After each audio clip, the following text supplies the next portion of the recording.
Unless it's 5 o'clock and it's dinner time, but I guess it's 5 o'clock or close to it by you. Thank you all for joining NeuroNoodle's Neurofeedback and Neuropsychology podcast, featuring our neuropsychologist, Dr. Laura Jansons, Dr. Skip Hrin, and a neurofeedback legend, Jay Gunkelman. This is an all-star cast that are more than happy to share their knowledge with you. You can find Dr. Laura at Jansons.com. Dr. Skip can be found at drskip.com. I'm sorry, drskiphrin.com, and Jay Gunkelman. Well, there's only one Jay Gunkelman on Google, but all the links will be at the bottom of the podcast. Okay. Sara Young, thank you so much for joining us today. Oh, it's a real pleasure. I'm a big fan of your podcast, to be honest, and I've listened to everyone. So everyone. Are we getting less? Are we getting less worse? Yeah, it could be like that.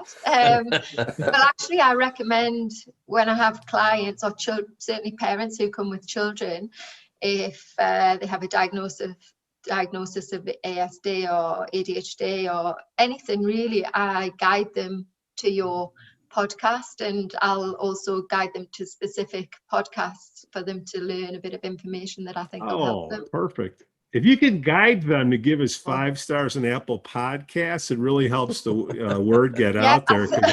Because if they can't hear us, we can't help them, Sara. I'll tell them. I'll add that as a tagline.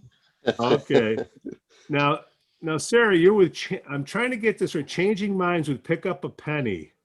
I want you to tell us what that is, and then number 2. Mary from Stens asked that we bring you on the show. How do you guys know each other? Those are my 2 big questions, and then everybody else is going to run the show. Okay. So how do you know Mary, number 1? Okay. Yeah. No. Okay, Mary. Well, it started. I'm a child and adolescent, specialising in child and adolescent psychotherapy. I do a lot of trauma work, and I also work a lot with children with a diagnosis of ASD and ADHD, and that it just certain clients they weren't getting what they needed from the therapy. I'm trained in EMDR, but it just wasn't changing sometimes. Not all clients, certainly not all. And I started looking into neurofeedback. Took me about 2 years before I came across Mind Media. I'd looked at many different companies and organisations.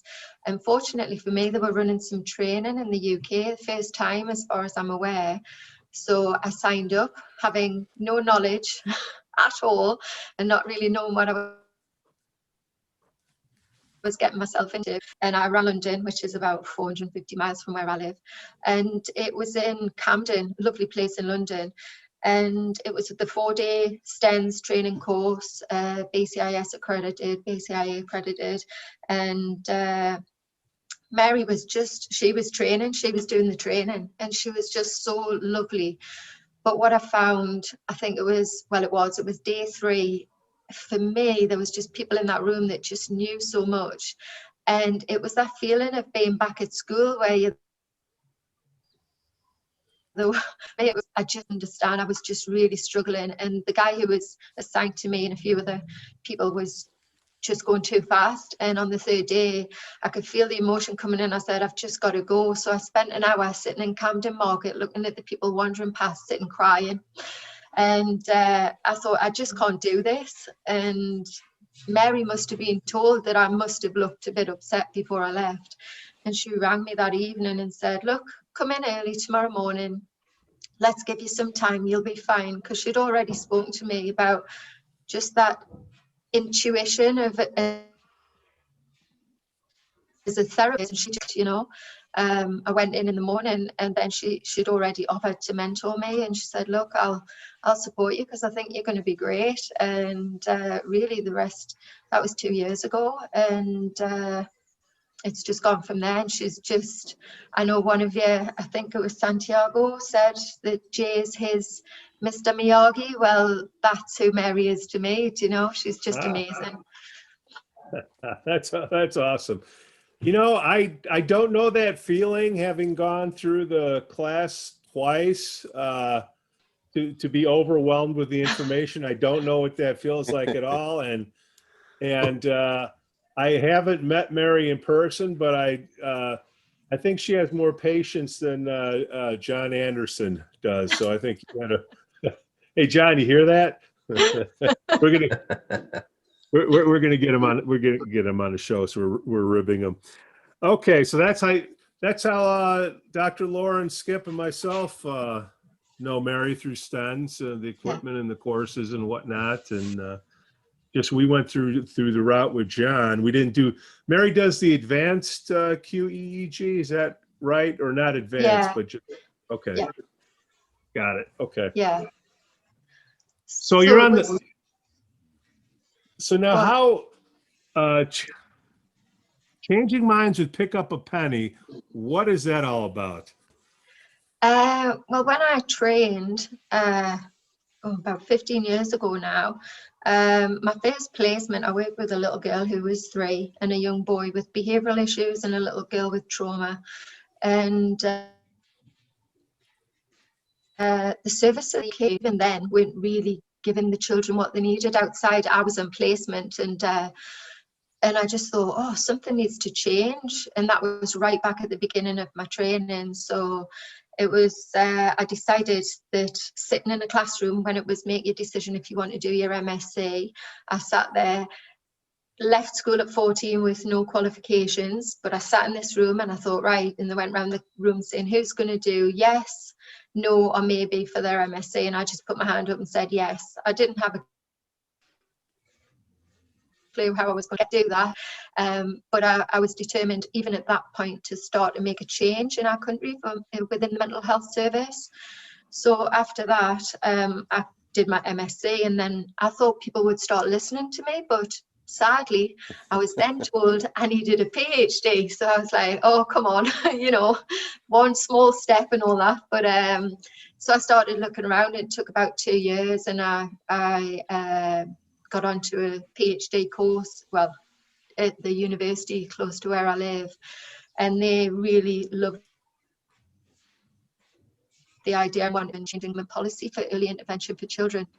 3 years into the training, I kept getting asked by parents, why isn't the therapy that you're providing available on the NHS? Why isn't this approach? Because I don't know what it's like in the US, but it's CBT is the main therapy of choice really within our services.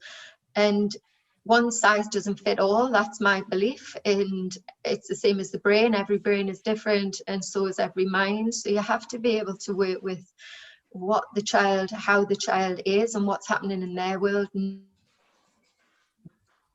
not just how. I kept getting asked this, so I thought, right, okay, let's start the campaign now. I had no intention until I finished my PhD, but I thought, right, okay, let's just do it. So my dad had cancer a few years ago, and he used to pick up pennies and 2s and 5s that he found on the ground. And at the end of every year, he donated to cancer research. So he'd collect about 30 to 40 pound a year, and he'd donate it. So I went to speak to him over a cup of tea, and I said, right, Dad, I've come up with this idea. If I ask everybody to pick up pennies that they find, we'll raise the money to open the first centre in the UK, the first purpose-built centre for children with mental health, having everything, neurofeedback, body therapy, you name it. And he went, yeah, that's a great idea. So that's where the name came from, and it really started from there, you know. So I started to ask, if you find a penny, pick it up and donate it, and to raise the money. Sarah, can you do that one again? It cut out. I thought that was important. If you find a penny, pick it up. Start with that one again. No problem. So I started asking people and did social media and asked, if you find a penny, will you pick it up and donate it? And not just pennies, but it can be foreign currency. So we take foreign currency, anything in note form or penny form is absolutely fine. We take it all. Oh, that's great. I'm sure Bitcoin. Yeah. Sorry, curveball. That's not my area. It's all right. Oh, okay, everybody's a doctor except me and Jay here. So, and Jay's way smarter than I am. So I'm at the bottom of the totem pole. I'm going to let Dr. Skip get going. But is neurofeedback more? People are more familiar with it in Europe than they are in the States. Is that true, or? No, not at all in the UK. I mean, there are some neurofeedback practitioners, but I'm the area for about a couple of 150 miles. So, and the UK is very small, as you know. So it's there's not many in the UK, and only through word of mouth. We just get referrals all the time now. So, but people want to know about it. Hence the reason I guide them to NeuroNoodle podcast and information like that, just so they can they can learn about it and understand. And certainly from experts like yourselves to be able to educate and understand. So all the time, certainly with sensory and brain issues, all sorts of issues. Do you know what I mean? Okay. And now we have a new segment today. Should I call you Dr. Sarah? Because you you guys. No, I'm not a doctor yet. I've got to have it. No, I haven't finished. I've got about 6 months to go. All right. Just checking. So sometimes we're all doctors of something, so. I think I'd struggle with it. I think that's one thing I'll struggle with, putting doctor on the front. It would. All right. Yeah. I'm a doctor of Gab. Okay, so we have a new part of the show. That's a delayed laughter. People are figuring it out. Dr. Laura, what do you have for us today? This is something new, a new segment. This will probably be more helpful on our YouTube channel that is starting to slowly get going. What do you have for us today? Well, yeah, so this is new for us, and to be honest, not sure how we're going to execute this, because when you're doing a podcast, it's hard to show graphics and things like that. But what I was introducing last week is what if we did some case presentations, for the clinicians who are listening. I had that thought. And then I know we also have, parents and other people who are interested in receiving neurofeedback. And, we kind of toss around these, the phrases, brain maps, and, we talk about all the geography of the brain and all those things. And so what I was thinking is, we can maybe, address both parts of the population, the clinicians and the clients, and maybe kind of explain, at a, basic level, what are the patients looking at when they're seeing these brain maps? When we're using, the lingo, what is, break down the lingo so people can understand. So, obviously it's going to be difficult with podcasts, but as Pete said, we do have, tons of technology available. I have streaming software, and we have a connection with YouTube. So I was thinking maybe we can do live stream on YouTube or Facebook or something. And so today I just kind of grabbed, to be honest, kind of the last client we saw here at my office. She gave full permission to use her data, but we're going to, still mask any identifying information. So we'll kind of keep it basic. But anyway, so I have some raw data for Jay and all of us to look at, and we have other clinicians here. And to kind of make sense of, again, on one hand, just be super basic and explain, what we're doing, what we're looking at, and then we can make it more complex as we kind of talk through this. But just to kind of talk about the case in general and talk about, again, the lingo and breaking things down so it's understandable to everybody who listens. So I'm down. Yep, and one more thing, we're going to have those who are watching the stream or the recording. I guess it'll be recording this first time. There's, obviously graphics, and clinicians may tune into that because they get to see. I have NeuroGuide, and I know Jay has a different software. If people want to, tune in and see what we're looking at, and not just the raw data, but we can turn these things into maps and and, kind of discuss the type of data we have available to talk to the patients. So the raw EEG that you should be able to see at this point on screen is in a linked ear montage, which means that all of the electrodes on the head are being referred to the ears. The EEG is always a different.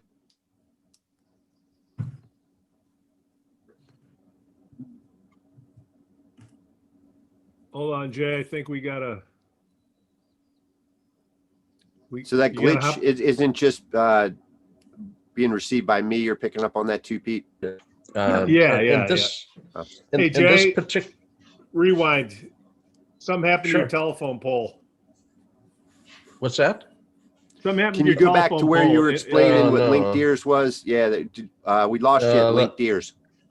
Let me try to a better internet connection here. Not to So get personal, but is your wife doing yoga again? no. Now, So we've well, hold on, guys. Just so you know, I'm not as good as a video editor as I am on the audio. So for the YouTube audience, when you say sorry about the difficulty with the audio. I no, much better. Switch services to the cable. Right. So this is in a linked ear montage. The FP1, FP2 are up in the front. All of the frontal electrodes are up at the top. The occipital electrodes at the back of the head are at the bottom. So this goes from the front of the head towards the back of the head. And everything is referred to the ears. And as we scroll through the data set, you may notice that there are times when the entire record has the same kind of a bump in it. This peak, the dip, it's in the same polarity across the entire head. And that can't actually happen in reality. You have to add up to 0. Some go plus, some go minus. Gauss's law of electricity, it goes a long way back. And what we basically have is you can see this wave is generally synchronized. And that's essentially something that tells us that the ear electrodes, which are common to all channels, have a signal in them. And as such, if we do the analysis with this electrode combination, we're going to get a result, but it may not be the one we hope to see. I'm going to minimize this screen and pop up the maps that are created. All of that data goes through the Fourier analysis, which is a way to break the spectrum from the low frequencies to the high frequencies and show you how much energy is at what frequency. And with the linked ears, you can see we've got a peak up in the front, and that's mapped here at 8.5 hertz and at 7.57 hertz. You can see where that content is distributed, and it looks like most of it's coming from the frontal midline. The trick is, if you redo the electrode combinations to a Laplacian montage, which is a fancy name, the mathematician physicist who discovered black holes a long time ago, basically has their math and physics applied to the EEG. This is the same exact data. And instead of seeing a peak at the frontal midline, you'll see the peak over on the side. What happens is that the content here was picked up by the ear electrode. It canceled itself because it's the difference between the two sites, and it wouldn't be shown in the linked ears. So it canceled over here and it broadcast it where it wasn't. It's the difference. So if there was no content here and it was in the ear, suddenly we see it at the midline. The same exact data set, when you look at it now, has this right frontal finding. And in this elderly person, and basically my age, so I can call him elderly without too much of a negative associated with it.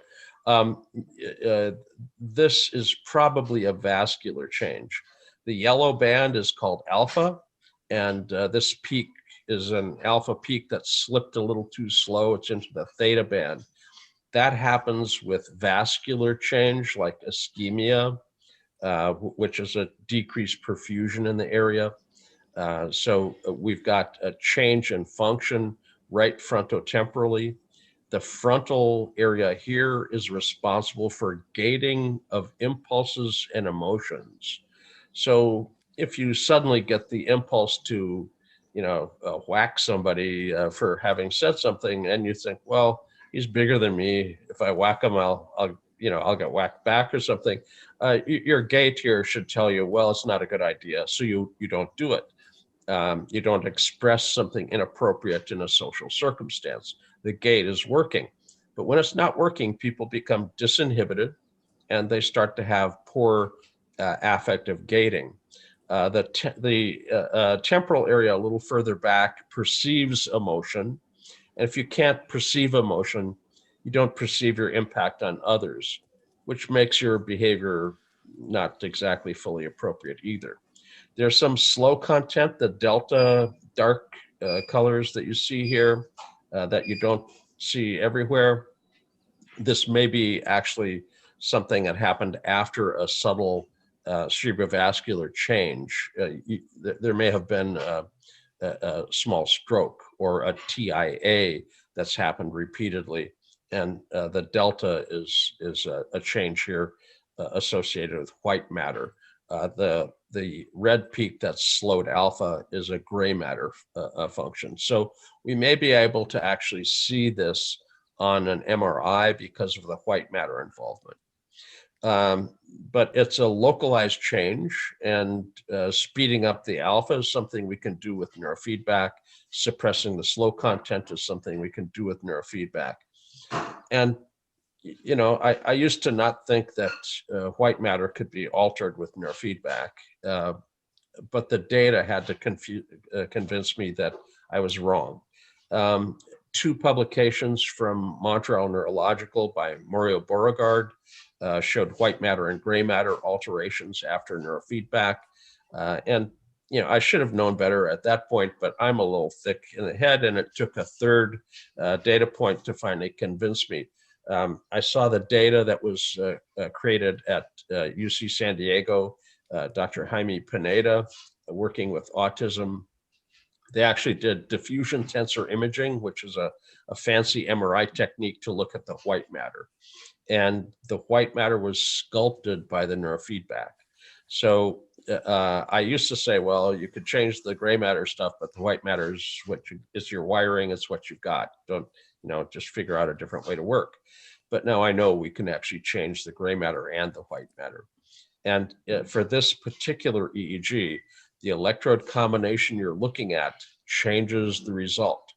That doesn't always happen, but especially if you have a temporal finding and the linked ears, you're going to find that that's a contaminated reference point, and you have to switch your reference or switch your perspective to not have a contaminated perspective.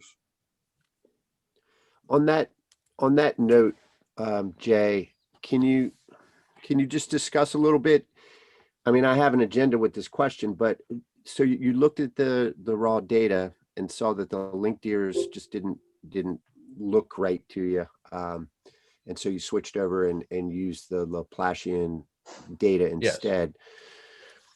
Yes. So I guess the question is, how do you know? You explained that there wasn't a net zero effect here, but without looking at the EEG, how would you know by looking at a mapping if you have the right data? You can't tell by looking at the map. You have to look at the raw EEG. Yeah. And again, when everything is in phase, all going plus or all going minus at the same time, that violates a basic law of physics, Gauss's law of electricity. It's impenetrability of matter is a natural law. Try to walk through a wall sometime. You can't violate a natural law. So when I see something that looks like a violation of a natural law, I know it can't be real. And having worked in classical EEG for many years, you see the impact of the wrong montage because people make the wrong conclusion. You know, if you think something is wrong at the frontal midline, you think, well, that's a cingulate issue, and that's totally different than the right frontal area being disturbed. So the interpretation is totally different, and the intervention, if you went just based on the QEEG, you'd be treating the wrong location. And it's fine to look for the ring under the streetlight if that's where you lost it, but if it's the wrong location, you're not going to find it there. So we do urge people to look at the raw EEG first before you hit the analyze it button. Make sure you have the raw EEG in a perspective that will give you the correct answer, not a false image. And it's basic neuroscience. It's kind of step one. Look at the EEG before you do the QEEG. The QEEG is an extension of the raw EEG analysis. And if you don't know raw EEG well enough to see the perspective is wrong, you're going to make a mistake. This is basically what's taught in courses that look at EEG and QEEG. They should get you to have the proper perspective on the EEG before you start to analyze it with the Fourier or wavelets or whatever form of analysis you end up using. I don't think you could emphasize that point enough, at least from my point of view. The imaging software, the mappings it's cool. Like, it's really slick stuff, but it's a house of cards if the EEG is not solid. So just again to emphasize that the raw data just needs to be assessed, and not to take away from the mappings, but there's nothing wrong with a symptom-driven approach to neurofeedback either. If you don't have the capability maybe of getting the raw EEG data, there's a lot of folks out there doing neurofeedback from symptom approach, symptom intervention, interview, presenting complaints, right? And you can go from there. You'll get quite a bit of good outcome from symptom-driven approaches. Symptom-driven approaches in neurofeedback existed before QEEG-driven approaches. Right. The QEEG-driven approaches simply increase the efficacy, or the percent of the people that have positive outcomes. I actually had one of my first clients opened the file drawer all the way up and pulled out 4 years of standard protocol. They were trained by Othmers and Lubars. And they then compared that to 2 years of data that was done based on QEEG with me. And they looked at the outcomes. So of the first 4 years, they threw away the first year of data, thinking it was their learning curve. As a therapist, they were getting better. So they threw out their first year of work. And they analyzed 3 years, approximately 20 people a year, ADD only. It was an ADD kids specialty practice. And they got 80% success using a soft criteria. The therapist asking, did you get something out of the therapy? Well, that's a little bit coercive, I'm a therapist. How did I do? Well, they may not want to tell you exactly how it went because you're asking about your efficacy of your own work. But using that soft criteria, they asked clients, and the clients using QEEG got a 90-10, not an 80-20, but a 90-10. So you cut the people in half that you didn't effectively treat. But I also asked them, let's go back and ask a different question. Instead of a soft criteria, did I get something out of the therapy? Let's use a very strict criteria. A very strict criteria. Did you get rid of the diagnosis of ADD? Are you undiagnosable now? And we did some training. Was the thing we trained changed? Was there a contingent change associated with the training? And that's an incredibly strict criteria. Using that criteria, the standard approach, unfortunately, only got a 30+% success. And if you tell me I have a 30% chance of winning money in Vegas, I don't take a trip there. using the hard criteria on the QEEG driven protocol, we got a little over 60% success. And with those odds, I'll probably catch a flight to Vegas, which is a joke. I'm not a gambler. Vegas has no real attraction for me. So We're all gamblers. in a different way. I roll my dice for a different thing. So Well, that's it. Yeah, I think we're all gamblers. Yeah, whether you go to Vegas or not. so it looks like you've got some imaging technology associated. Yeah, sorry to cause distractions back here. This is my I'm going to turn off my screen share. You should be able to do a screen share. Okay. Let's see. This is my streaming software actually, so I don't need the share. I can make it bigger. I make myself smaller. I can get rid of myself, whatever. But does this? It looks like that right frontal area there's got a little ding. Does that match what you're saying? What you did with your Laplacian? Yeah. So pretty much that's precisely. Yeah, I thought so. So yes, the linked ears is there's some damage there with the recording, and then I do look at the Laplacian, and that's what this is, a Neuro Navigator through NeuroGuide and Bob Thatcher, and this is at the 6 hertz frequency, and so this sort of matches when you said exactly. So I'm glad to hear that. Kind of what you were looking at, and the orange, so there's a little key down at the bottom. Orange is between 1.65 and who knows, two z-scores here, so it's kind of out of bounds, what 10th percentile or something. So if I can are you ready to hear a little bit of the background data just to see if Sure. this is kind of what we're looking at here? So this is actually a person a female, who has a long history of depression, and she has been treated with ECT many years ago. And I did some neuropsych testing with her recently, and it came out that she has some pretty significant working memory issues. She can't hold much information online in the moment. So in immediate situations, let's say I'm giving her my phone number to write it down, she can't keep it in her mind long enough to find her paper and pen. So certainly a lot of those kind of issues. And when you have working memory, not only are you not able to keep information in mind, but it's, if you can't do that, then you can't, perform, complex operations. You can't, do, I'll say, mental math. You can't think through and sequence what you're going to do. You can't. So you're prone to being more reactive. And, so we have a brain here that has poor impulse control, but this working memory issue kind of maybe doubles down on that. If you can't imagine what you're going to do before you do it, you're just going to do what's right in front of you. So you're kind of limited. So you're more of a stimulus response kind of individual rather than a proactive, mature, abstract thinking person. So it's difficult to acquire new information. So that's kind of the bottom line there. And then therefore that's going to impact your memory systems.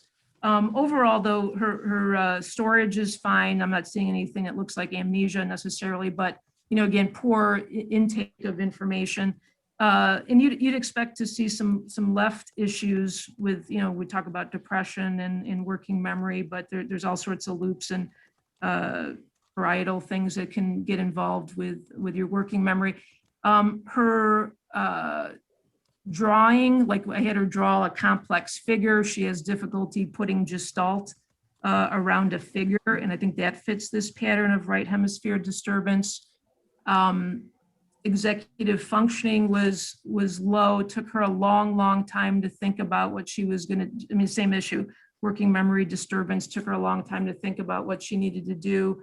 In essence, kind of really ineffective with problem solving in a useful way, to be independent and do, your daily living things. If you can't, problem solve, you can't think about what you got to do, you got issues.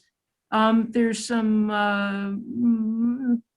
moderate processing speed, but in the domain of anterior cingulate. So that the Stroop test, right? Looking at the picture here, but the Stroop test is named the ink color instead of the word. And so it kind of causes the person to have to abort their reactive response. I mean, your habit, so to speak, is to read words and not colors of the ink. And so you have to abort your routine response to do novel things. And there's a switching and flexibility involved. And she certainly scored low in those areas. And I think that's a long and short of the neuropsych findings. Certainly difficulty with sustained attention and those kinds of things. But what's kind of relevant about her current issues in life, again, she has history of depression. There was some ECT there, caused, in her recollection in the family's report that the ECT probably bonked her working memory. That's a common thing that happens. The other thing she's had was TMS to try to help depression, and that wasn't necessarily terribly useful. But the thing that is most disturbing her life right now is she is the type of individual who has that kind of stereotypical home where she's hoarding. She cannot throw something away. She cannot distinguish importance versus non-importance. And, she's come to terms with that, and she kind of talks about it pretty freely because she knows she wants some help with that. And she's the person who hired the company to come in and help her sort through things and let go of things and that. And that hasn't been real successful. And a lot of that is not her fault. There's a trouble with the company. But anyway, so that's the biggest thing. She can't, get going, can't do things, can't necessarily function. And her house is cluttered to a point that it's upsetting to her and her family. So the impulse, so it's curious here with the impulsivity findings, kind of how that plays into, and there's orbital frontal stuff probably in there. It looks like kind of this ventral area is kind of disturbed. And so that's going to cut into your orbital frontal region, which, has obsessive characteristics, low motivation, which is what she presents with. And so there's kind of a handful of things kind of going on at once. So Jay, now that you got a little more background, do you have other kind of things that would kind of fit into this?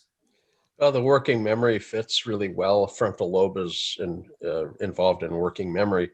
And depression is a balance between the right and left frontal lobe, and having one side not working ends up throwing that balance off.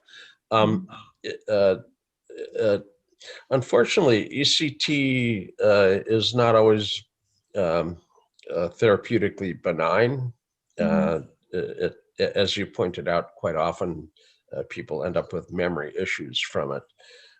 Having worked at a state hospital back when that was a rather active practice, I know patients that lost critical skills. There was a gentleman who played the piano, and he was a chronic person at the state hospital, but everybody on the ward loved his piano playing. He was quite good, concert pianist level piano player. They did a series of ECT. He forgot entirely how to play the piano, which was tragic because, I mean, he lifted the mood of the entire ward, and everybody was kind of bummed after that. The working memory is obviously frontal.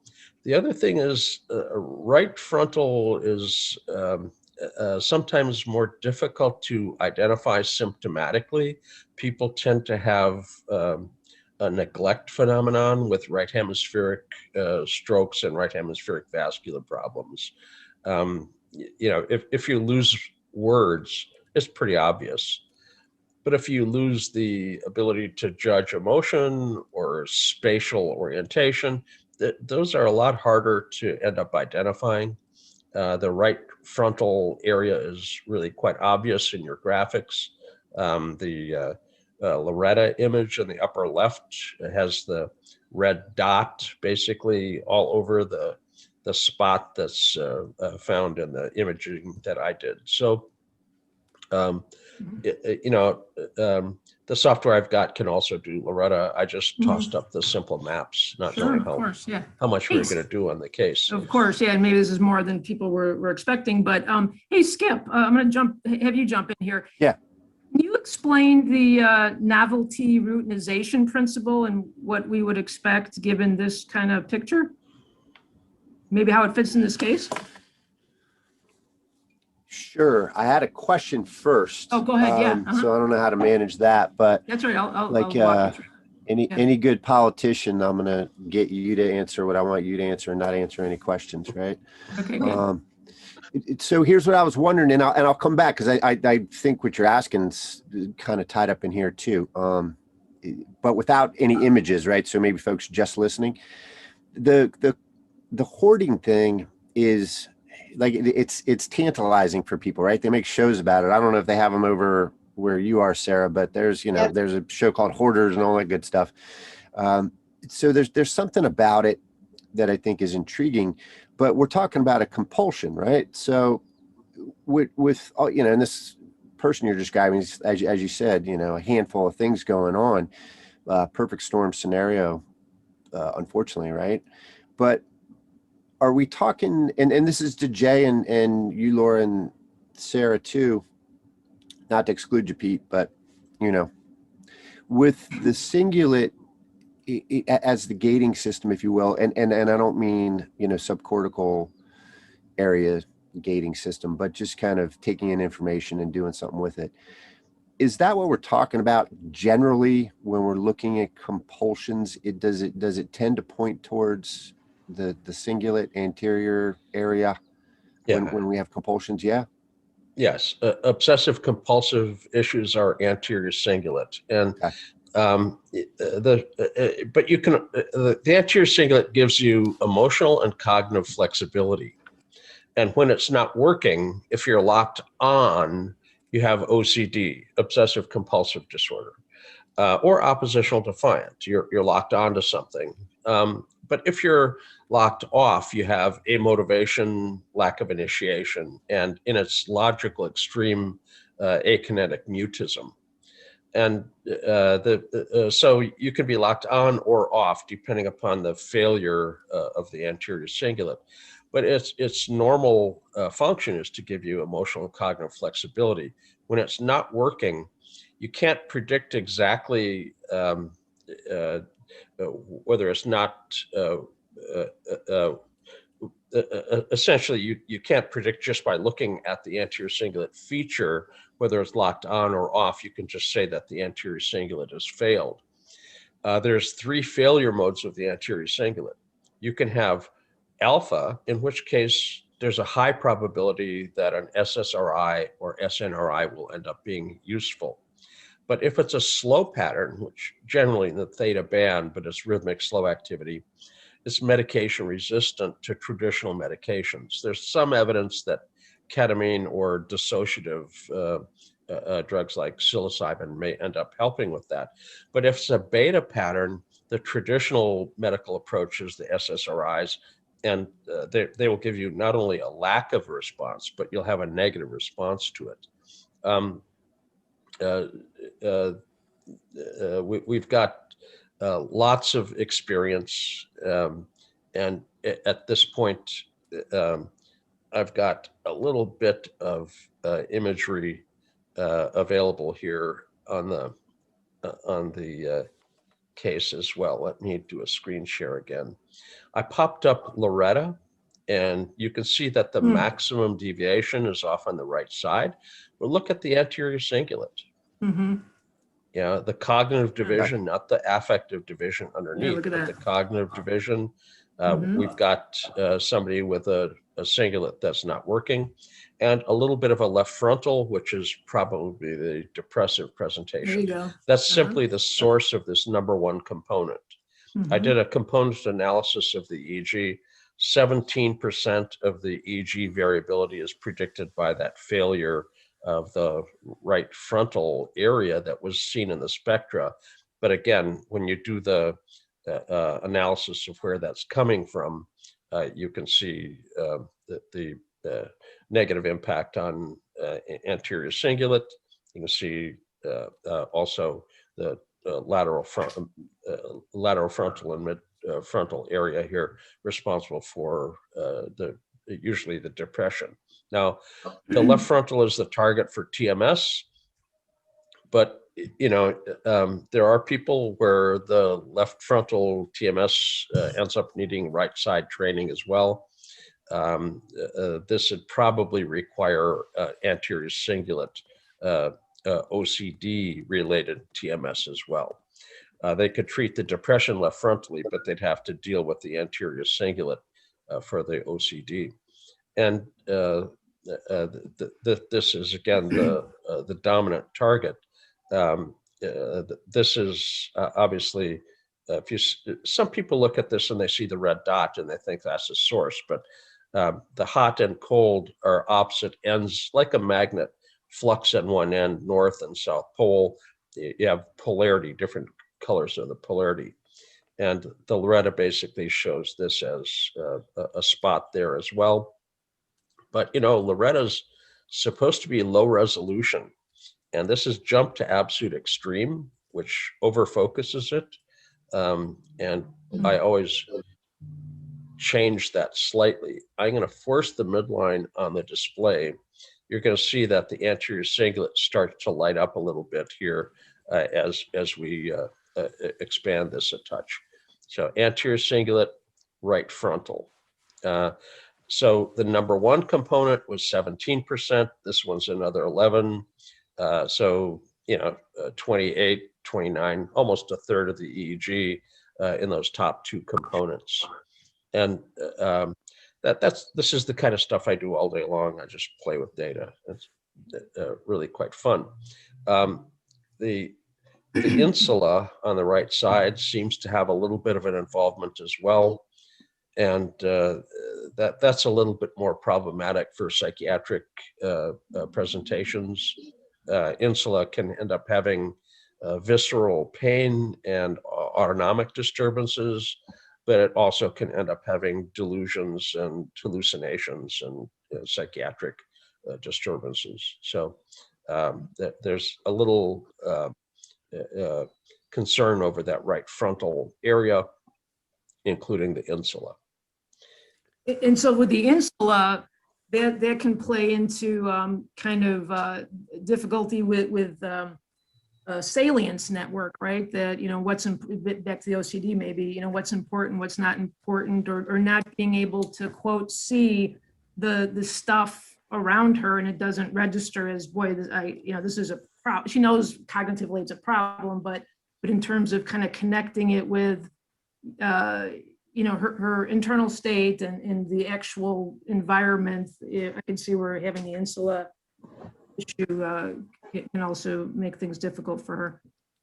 Yeah. Well, in general, with the left to right novelty routinization question that you had, it fits with that too, with the right generally being associated with novelty detection or stimulus-based characteristics or new stuff or things that are important to guide your behavior. And backing up in your description of her, she has difficulty doing that. We were talking about it through working memory terms, but if you can't see the stuff that's popping up in front of you so that you can react to it, it doesn't mean visually you can't see it, right? It's just not recorded in your consciousness and giving you something to react to.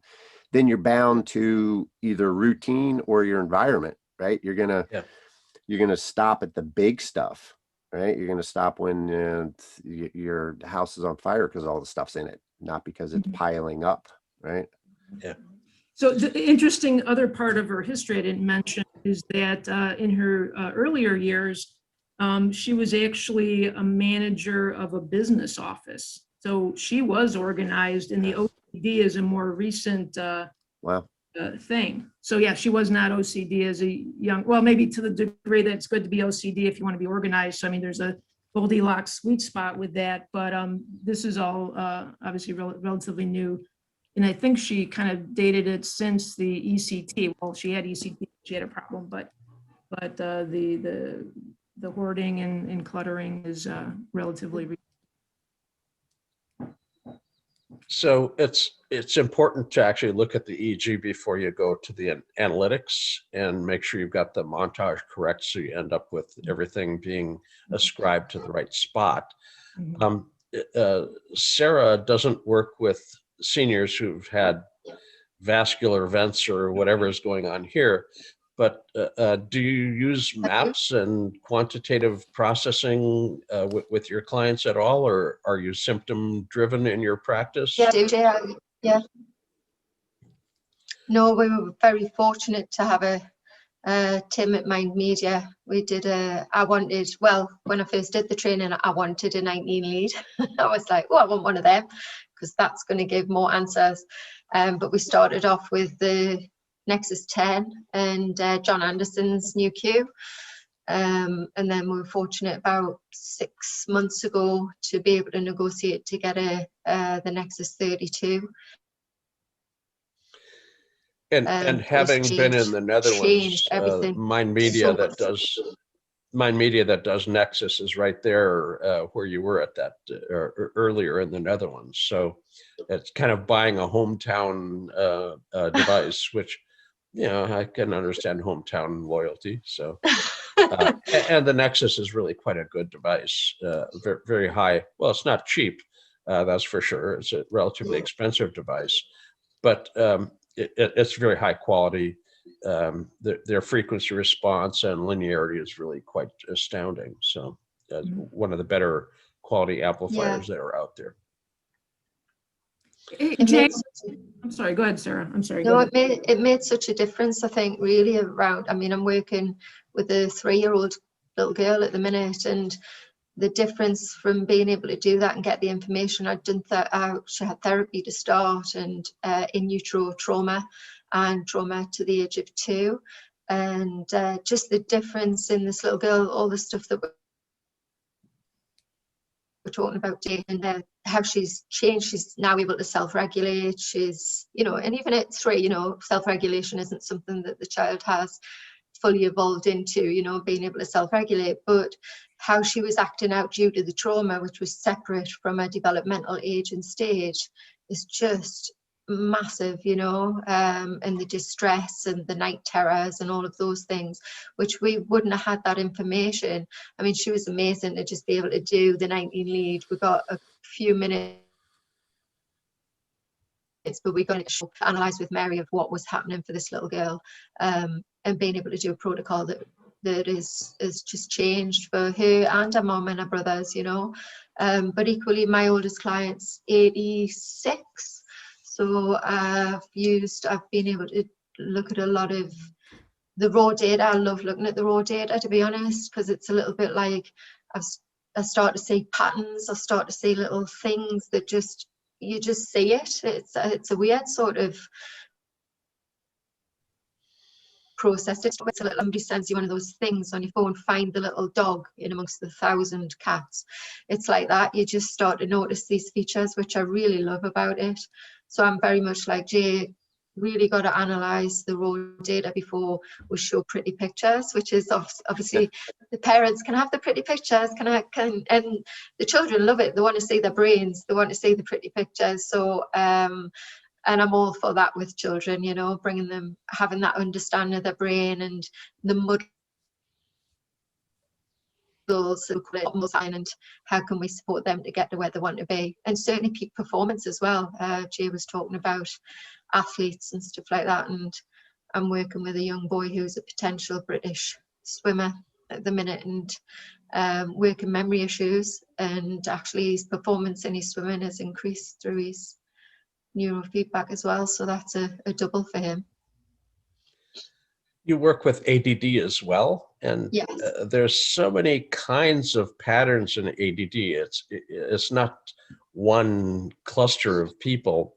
About 20% of the ADD population have epileptiform discharges in their EEG, even though they have no history of seizure at all. And if you don't look at the EEG and you don't realize that there's actually an epileptiform discharge, you may give them the wrong kind of medication if you're a physician prescribing, or you may end up doing beta training on top of a discharge area, which isn't a good move if you don't know it's there. So looking at the EEG is important. Theta is a very common pattern in ADD kids, but frontal central theta is a methylphenidate or Ritalin match, but slow alpha in the back of the head can be seen in ADD as well. And then amphetamines, Vyvanse or Adderall are a good match. Some people have beta spindles up front. That's a clonidine or Intuitive 10x match. There, different medications match up with different EEG patterns for the ADD population. So I strongly urge people who are working with ADD just symptomatically to start looking at the EEG to try to cluster your patients into different groups, because they respond to the same therapy, whether it's neurofeedback protocol or medication. The EEG phenotypes end up clustering you into a group that ends up responding to the same underlying treatment. Right. Hey, I'm sorry. That was my reason for wanting to get the 90 lead, just to give that evidence. So I keep interrupting you, Sarah, so I apologize. Oh, Thank it's all right. you for your input. Yeah. And I'm sorry, we're running short on time here, and I was hoping to kind of circle back on my case just to kind of close it out. And maybe I was just actually thinking is maybe we can kind of follow her through over time. And, if she wants to have some neurofeedback, I'd be curious kind of, how that would work, and maybe I could report back about her. But I had two very short questions for Jay, kind of what he thinks about this. Number one was, if we could speak specifically about what training, again, would be useful for her. Should we do neurofeedback? And then the other question was just kind of a general thing about what about her record do you think a vascular event? Let's actually take a peek at the raw EEG here for a moment and share this. So get our images out of the way. And so this is the raw EEG, again, from the front to the back of the head. And as we're scrolling through the raw EEG, you might notice that there's a rhythmic pattern here at the F8 electrode location. Yep. I'm going to drop that down and set it on the temporal electrode. Yeah, wow. If that's not the same data, yeah, I'll eat my hat. Well, I don't have a hat, but pick out a hat, I'll eat it. We've got localized slow alpha, 1, 2, 3, 4, 5, 6, 7 hertz. Yep.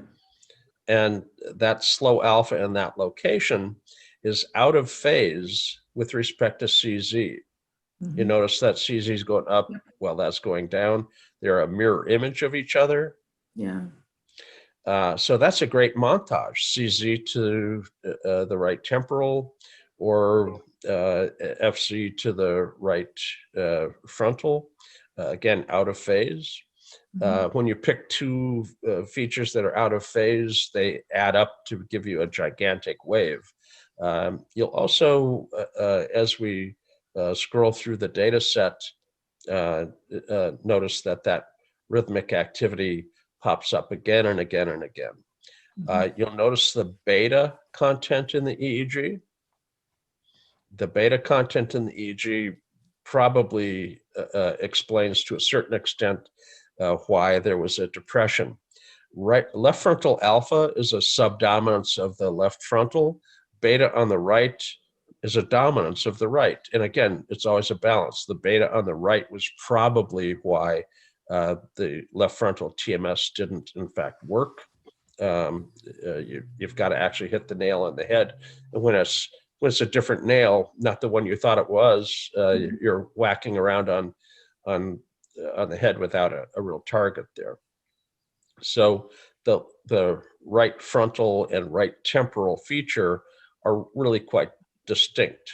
Now, to the extent that she's agitated at all, CZ to the right temporal SMR type training can work very nicely for stabilization. And SMR training also helps with excess fast activity for stabilization. The EEG has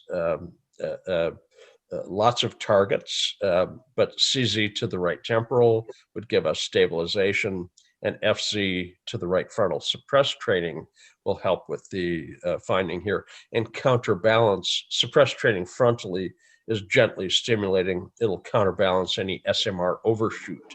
If you train SMR to its logical extreme, the person can become a little bit sedated or under-aroused, so hyper-stable. And you need to counterbalance the SMR with either suppress or beta training frontally. And Lubar was doing that back in the late 80s, early 90s, FC, beta, CZ, SMR. We have a little montage change here based on the data set, but the approach is old-fashioned. Now, there are people that would simply turn Z-scores loose on this. The excess right frontotemporal slow alpha is a big outlier, and it's an abnormality. Z-score training targets abnormal things really quite well, but you have to be cautious because a Z-score outlier can also be a special skill or a compensatory mechanism. So you need to be thoughtful. It has to be an abnormal feature that you're targeting, not a compensatory mechanism, like an excess of SMR in somebody who's got an instability. The SMR excess is actually a compensatory mechanism. If you extinguished it, they'd get worse, not better. So you have to know what you're doing with it. Z-score training could target this very nicely because it is an abnormality. So there's lots of training approaches. The old saying, I grew up in farm country and used to drive bulldozer, and so they call that skinning a cat, driving a bulldozer. So the term "there's more than one way to skin a cat" doesn't mean they have kitties with a knife. It's skinning a cat's driving a bulldozer. So there's lots of ways to come up with a protocol here. There's more than one way to skin this cat. We've got the right frontal central simple training, 1 or 2 channel devices can suffice, or Z-score training where you need multi-channel and you need the database and so forth. So it's more expensive, a little bit more technical, but they're just 2 different ways to approach the same puzzle. And in this circumstance, Z-score training to suppress this finding would end up being a good approach. Thank you. Dr. Laura, you good? I am good, thank you. No, this is fantastic, and again, it's the maiden voyage here, so we're trying to think about the right way to talk about this information. I don't know that we did it, or I personally did as well to kind of bring this to the level of the clients and the average Joe and understanding things. But I think we can I think a patient will listen to this and maybe be a little I don't know, kind of overwhelmed maybe by the technical jargon, but hopefully we're giving the presentation that there's a lot of science involved, a lot of understanding about electronics, a lot of understanding about brain functioning, and it's more than you're going to sit in our lazy boy, we're going to plug you in like a lamp. I mean, there's multi-levels to this, and from what Jay's saying there, there's hope. Like, hey, you know what? Maybe you don't understand everything we're saying, but look, there's ways to adjust things. We can absolutely validate. I think what this is going to do for the patient is just kind of validate that she's been to every, expert, quote expert in the area, and they say there's nothing. I can't help you. We did your TMS, didn't work, et cetera. And I think this can bring hope to people who, have tried everything else. Like, hey, here's another way of looking at it, and look at the organ that has the issue rather than, just talking theoretically. Well, sold. TMS is in its infancy. I think their clinical society is in their 7th year, and it was their 4th annual meeting when they decided that they need to actually account for the size of the head. I'm from farm country. I describe it as still trying to find your butt with both hands. They have a powerful technique, but they're brand new with it. And if I handed you a brand new hammer and we didn't know what kind of hammer it was, you'd have to pound around with it before you figured out, is this a claw hammer intended to pull things out, or a framing hammer intended to smash your thumb, a sledgehammer, a tack hammer? Eventually you'd know what you're using as a tool. And TMS is a brand new tool. They're still pounding with it. Some people have figured it out better than others, but it's still fairly new.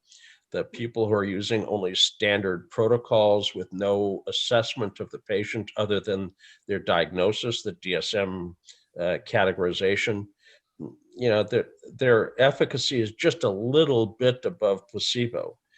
People that know what they're doing and can actually look at the brain before they target something actually have a much better outcome. They can actually get their percent outcome well up above 60% outcome instead of barely above 40% outcome in the validation studies that were standard protocol based on DSM. So, hold on, Laura and Jay and Skip and Sarah, TMS, I mean, you're actually zapping neurofeedback. We're not zapping anything, right? I mean, we're reading and TMS is using a 1.5 to 3 Tesla magnet to create a pulse, which can make you wiggle your fingers if they're pointing it at the spot that runs your fingers, makes you wiggle your toes if they're pointing it at the toes. They can actually induce currents in the brain. Pulsed EMF is done that can't induce a current, but it can potentiate function. And then obviously neurofeedback just trains you to do it yourself as opposed to doing something to you. Neuromodulation. Yeah, that's it. What's that quote, Jay? Neurofeedback. You do that one. Sure. Neurofeedback allows you to do it to yourself, your self-regulation, as opposed to having a treatment. It's a training you do for yourself, as opposed to a treatment that's done to you. And, you know, there are people that aren't really ready to do it for themselves. They're too disabled or too disturbed in function in some way. And there are times when you end up having to match treatment and training, but they go together very well. There's times that you need to unstick them with a treatment and then train them with the neurofeedback. And that pairing works really quite well. Some people are a little too stuck just for the training itself. I'm not up for my fingers wiggling. Yes, Dr. Laura. Yeah, would you recommend, Jay, that if someone's going for TMS, that they do a pre-test with a QEEG? In fact, that's what we suggest. Now, it's not the standard of practice. The standard of practice for TMS is that the psychiatrist gives you the diagnosis of depression or OCD, the two things that are approved for treatment. And at that point, they have standard protocols as to where to point the magnet and how to operate it. And if you're DSM based, they might have made the right guess, but they might not have. I mean, it's just story-based diagnosis as opposed to a biomarker or a neuromarker. What we've found that Neurostar is the first one to get FDA approval in the US. They use a 10 hertz pulse for the left frontal area. And if you're, they say it's stimulating. Some of the times it stimulates, some of the times it doesn't. If your alpha is slower than 10, it'll stimulate. If your alpha is faster than 10, it won't. So if you know the EEG beforehand, you can reset the frequency it's pulsing at so you can actually excite the area appropriately.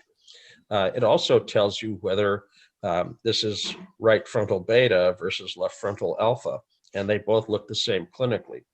And if it's right frontal beta, you do 1 hertz on the right instead of 10 hertz or faster on the left. So if you look at the EEG, you get guidance. If you don't look at the EEG, you're shooting blind. I don't like shooting blind when my fingers are wiggling and somebody's got a device to my head. That's just the non-clinical guy talking. Guys, can we start to wrap her up here? Because Sarah's going to be getting tired here. It's getting late over there. No, I could listen to you all night. Sarah, thank you so much for coming on the show. It's been lovely. And You've been very gracious allowing us to chat about things other than just your practice as well. Hopefully it was entertaining for you as well. Yeah. What's the best way for our listeners to learn a little bit more about your program there, Sarah? What's your website? Yeah, they can go to our website at www.changingmindswithpickupapenny.co.uk and find out about what we're doing over here in the UK. Got it. And it's not just a penny. A penny's something different over there, isn't it? Is a penny Yeah, in the is yours a dime? Okay. Fair enough. Fair enough, Sarah. We'll take the Okay. dimes. We're all gonna hit Okay. Google after this. Oh, yes, yes. We're going to see how my video editing is. We thank you all for listening to NeuroNoodle's Neurofeedback and Neuropsychology podcast. Dr. Laura can be found at Jansons.com. Dr. Skip can be found at drskiphrin.com. Jay Gunkelman, well, there's only one Jay Gunkelman on Google, and we're going to see a lot more of them on our YouTube channel. Idea for a topic, especially with this one, give us some feedback. Hey, what did you like? What didn't you like? We're trying to figure this thing out without doing TMS, but oh wait, my finger's wiggling. Please email Pete at neuronoodle.com. Please give us 5 stars on Apple Podcasts. Smash that like button on Facebook, Instagram, and Twitter. Cue the copyrighted music. Thanks, everybody. That was awesome.